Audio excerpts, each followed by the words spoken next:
Bueno, pues ahora, bienvenidos de nuevo. Vamos a la segunda parte. Nos habíamos centrado en la infancia para hablar de estas transformaciones. Ahora vamos a hablar de la familia. Ya lo hicimos en el anterior tema.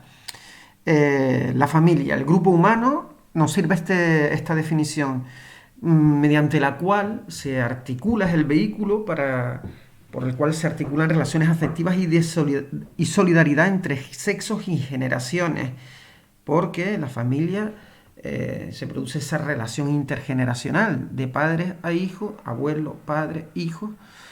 Pero también no debemos dejar de ver que también en la familia se establecen relaciones de poder, relaciones de desigualdad, eh, sobre las que habría que hacer cirugía. La más evidente hasta hace poco, desde un punto de vista estructural, no estoy hablando de casos individuales, eh, la relación de poder y desigualdad entre el hombre y la mujer dentro de una familia, ¿no? Que ocurría también entre hermanos y hermanas. Bien, nosotros pertenecemos a la tradición judeocristiana y las tres ideas normativas, es decir, que se establecen a través de normas religiosas, normas legales, han sido las siguientes en nuestro contexto. La familia se establecía mediante un vínculo de alianza, matrimonio, del cual se derivaba posteriormente un vínculo de filiación, hijos. En nuestra tradición judeocristiana siempre era el matrimonio y después la filiación, los hijos. Eso se ha fracturado. Aunque seguimos en un mismo contexto, el peso religioso, la dimensión de la religión ya no hace que nuestra sociedad sea mecánica. Hay familias que tienen hijos y después se constituyen. O que incluso la madre y el padre viven separados y comparten hijos. O ya en una fase posterior, familias que se separan e incluso se reconstituyen y aportan cada parte hijos a la nueva relación. Es decir, esto se ha transformado, pero hasta en perspectiva histórica hasta ahora ha venido siendo así. Igual que otra norma era el patriarcado. El marido y el padre eran la autoridad en la familia. Y la división social del trabajo. El padre, el elemento masculino, trabajaba fuera de casa, la madre trabajaba en casa. Eso también, como ya sabemos, como ya experimentamos en nuestro día a día, se ha fracturado. Eso ya no es así en nuestras sociedades. Otra cosa es que debiera ser con más profundidad o no, pero evidentemente esa transformación, esa división social del trabajo que existía hasta hace unas décadas en el Estado español no existe. Bueno, esa transformación de la familia, esa transformación normativa a través de las leyes, eh, digamos que se ha realizado desde la tradición que procede del medievo, porque bueno, habría que hablar de toda la época medieval como una época oscura. En este sentido, sin embargo, muy rica en otras cuestiones, se trasladó al Código Civil bueno, todo se transforma en realidad con la Revolución Francesa y el siglo XIX y XX. Hay todo un proceso en el que se va incorporando a todo el corpus legislativo las transformaciones de la familia respecto a estos tres vectores que hemos visto, ¿no? Eso ha producido una crisis de la familia tal como se entendía hasta hace unas décadas, que era de corte patriarcal, y se han implementado relaciones democráticas, más democráticas dentro de la familia, donde no haya una autoridad por ser hombre o por ser mujer, y tampoco respecto a los hijos. Hay un derecho y un deber de crianza, pero no una autoridad tan monolítica y absoluta como existía anteriormente. Para estudiar la familia o para interpretarla, tenemos que hacerlo podemos hacerlo desde diversas perspectivas, desde diversas ciencias sociales. Por ejemplo, Los antropólogos miran la familia sobre todo desde las relaciones de parentesco y los sistemas que crean esos sistemas de parentesco, ¿no? Los sistemas que crea ese parentesco, disculpen. Eh, es insistir en lo mismo. Ese, digamos, vehículo que conducía desde la alianza de matrimonio hacia los hijos, hacia esa vinculación de parentesco, todo mediante un código absolutamente patriarcal, pues condicionaba y era, digamos, la seña de identidad de la familia tradicional. Y los antropólogos analizan mucho, analizan su trabajo, digamos, es analizar todas las relaciones que se crean mediante el parentesco. En el Estado español, el advenimiento, la consecución mejor, que no llegó sola, de la democracia, la Constitución de 1978, siempre me equivoco, no recuerdo si es el 6 o es el 8, pero es el 8 de diciembre, ¿no? Cuando se votó en referéndum. Bueno, propició toda una sucesión de nuevas normas que afectaban a las familias y algunos en los últimos años. Por ejemplo, la posibilidad de modificar el apellido, que no sea el del padre, el primero, e incluso en familias monoparentales, lógicamente, aunque exista el padre, se puede ya un niño poner los apellidos solo de la madre o solo del padre, lo que fuere, ¿no? Por supuesto, se ha modificado la filiación a través del matrimonio, ya no tiene que ser un chico y una chica, pueden haber parejas homosexuales, también existe la filiación del hijo, no solo con un matrimonio, sino con una familia monoparental, con su madre. Vives con tu madre y a lo mejor no tienes una filiación respecto a un padre, solo tienes madre o solo tienes padre. O tus padres son pareja de hecho, no tienes por qué ser hijo de un matrimonio, ¿no? Bueno, de una perspectiva más psicosocial,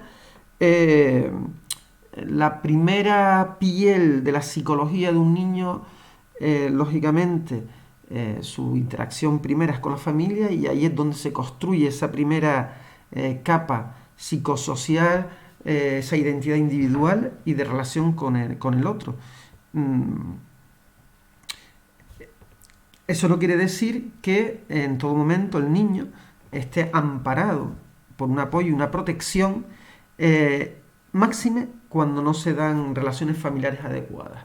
Niños que no tienen familia y que viven, pueden criarse en centros públicos al efecto, o lo más conveniente, que sean adoptados o acogidos por familias que se convierten finalmente en sus familias, ¿no? Desde una perspectiva socioeconómica, la familia es una unidad de producción, produce economía para su supervivencia y de reproducción social. ¿Qué es reproducción social? Pues lo normal es que, por ejemplo, ya que estamos hablando de educación, si una familia tiene capital cultural, ha podido tener unos conocimientos, unas carreras, pues se produce siempre un itinerario de reproducción en esa educación.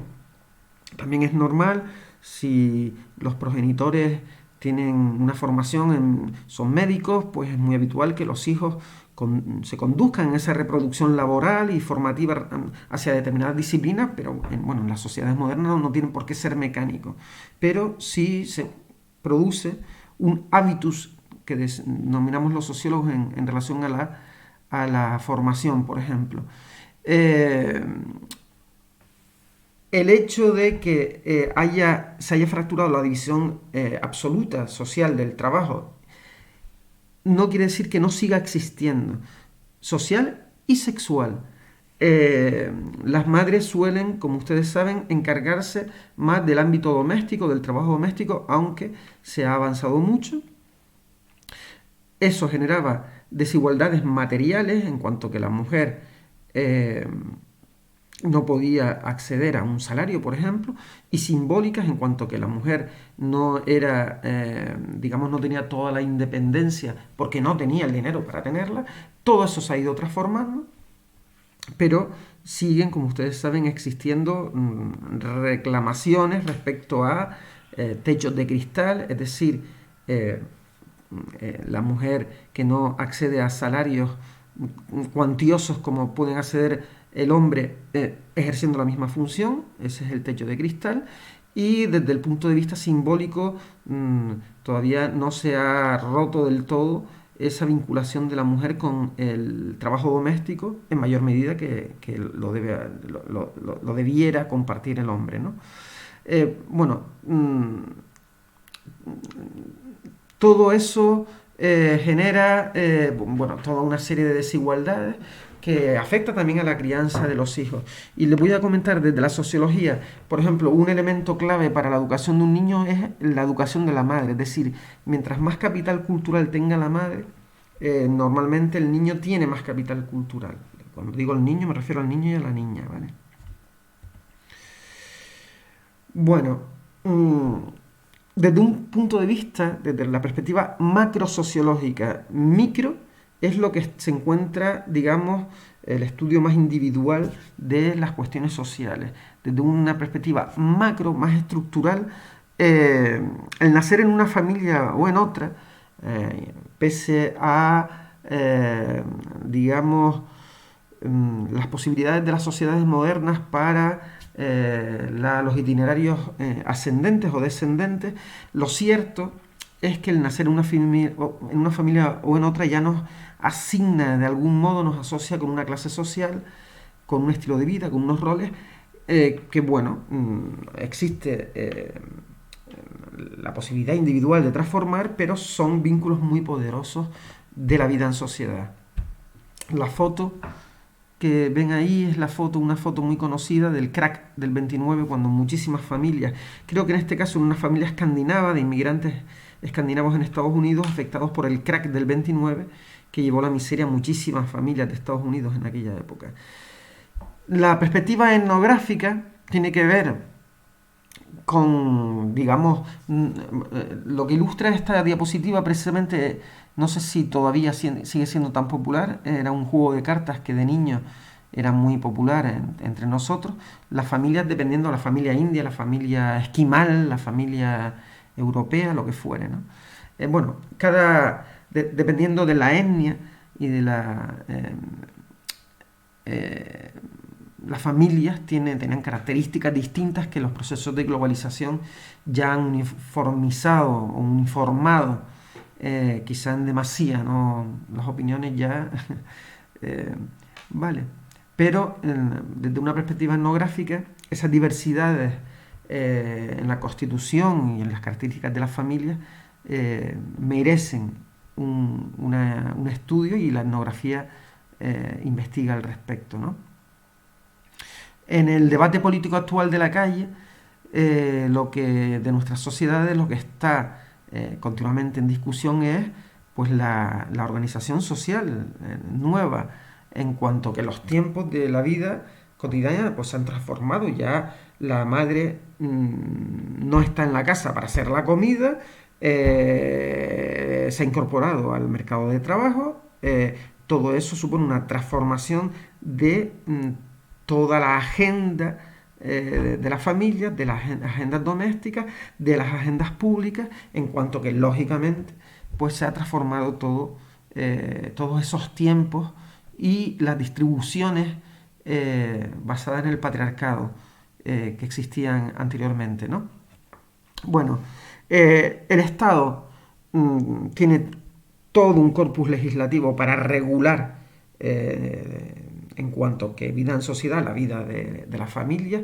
Todo esto se hace muy manifiesto cuando hay separaciones respecto a, a la custodia compartida o no de los niños, las relaciones respecto a la vivienda compartida y cómo se queda esa vivienda, y ya en un extremo, como ustedes conocen, la violencia de género para los casos en que hay conflictos que van más allá de lo emocional y que derivan en otras situaciones. Mm, Ahora, bien es verdad, y en este documento que les aporto, este libro, se abunda en ello.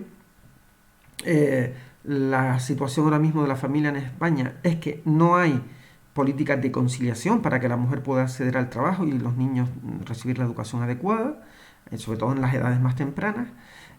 Tenemos el problema de la tasa de reposición, la fecundidad de la mujer española es la más baja de todo el mundo, y eso combinado con que tenemos la mayor esperanza de vida junto con Japón, con lo que se crea lo que se denomina cuarta edad y todas unas tasas de dependencia, y a su vez también la mujer suele ser cuidadora en mayor grado que el hombre.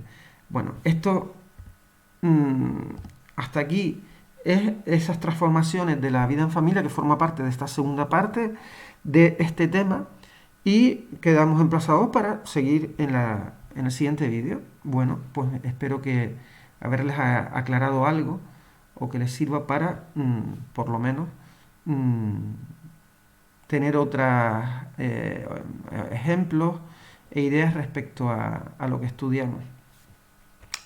Bueno, saludos.